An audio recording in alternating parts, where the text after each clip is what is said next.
In the history of Islam, there was a commander who never tasted defeat.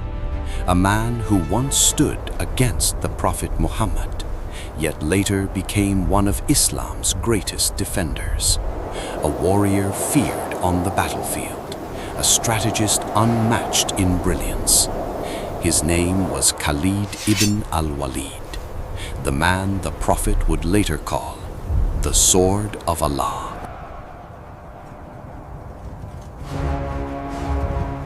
Khalid was born into one of the most powerful clans of Quraysh in Mecca.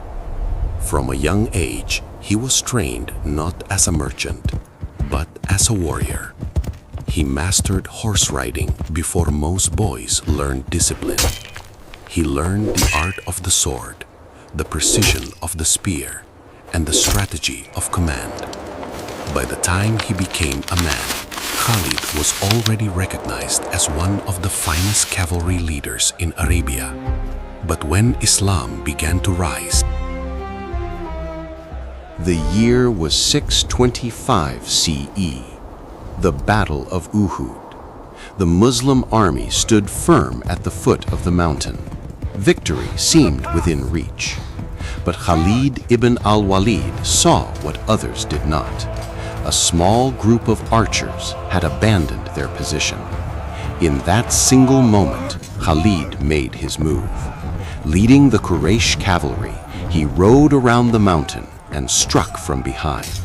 The battlefield turned into chaos, and at the center of that decisive maneuver was Khalid.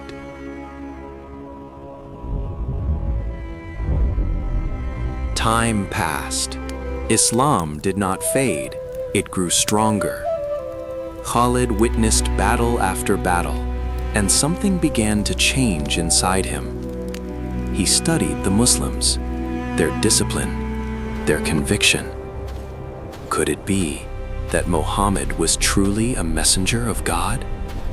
For the first time in his life, the undefeated warrior felt hesitation.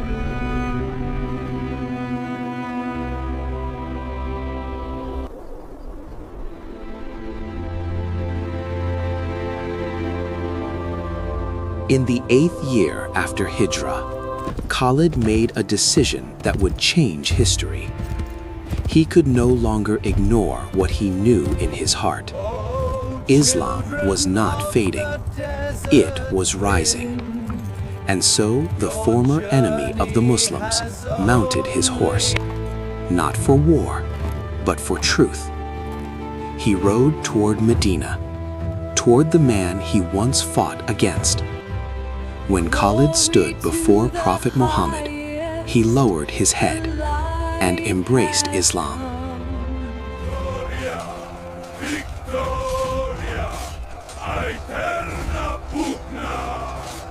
Soon after embracing Islam, Khalid faced his greatest test, the Battle of Mu'tah. 3,000 Muslim soldiers against an army nearly 200,000 strong. One by one, the appointed commanders fell in battle. The army trembled. Chaos threatened to consume them.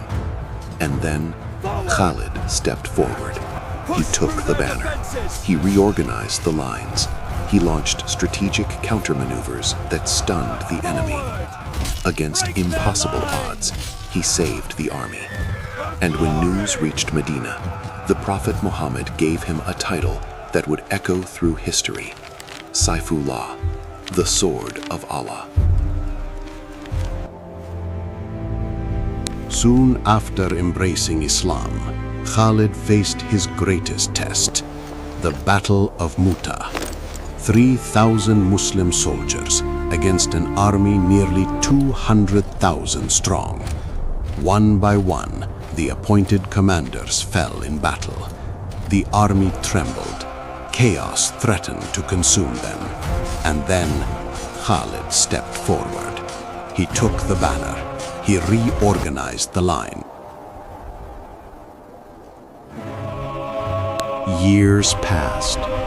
Victories continued. Khalid became a name feared by empires. But then, a decision came from the new Caliph, Umar ibn al-Khattab. Khalid was removed from his position as supreme commander, not because he failed, not because he lost, but to remind the people that victory comes from God, not from a man.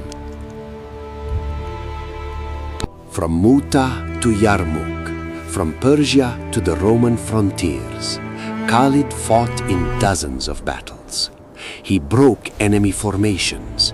He executed daring flanking maneuvers. He adapted faster than his enemies could react. And in all his military career, he never lost a battle, not once. And yet, the man who survived countless battles did not fall by the sword. Years later, in the city of Homs, Khalid lay on his deathbed. His body carried the scars of war.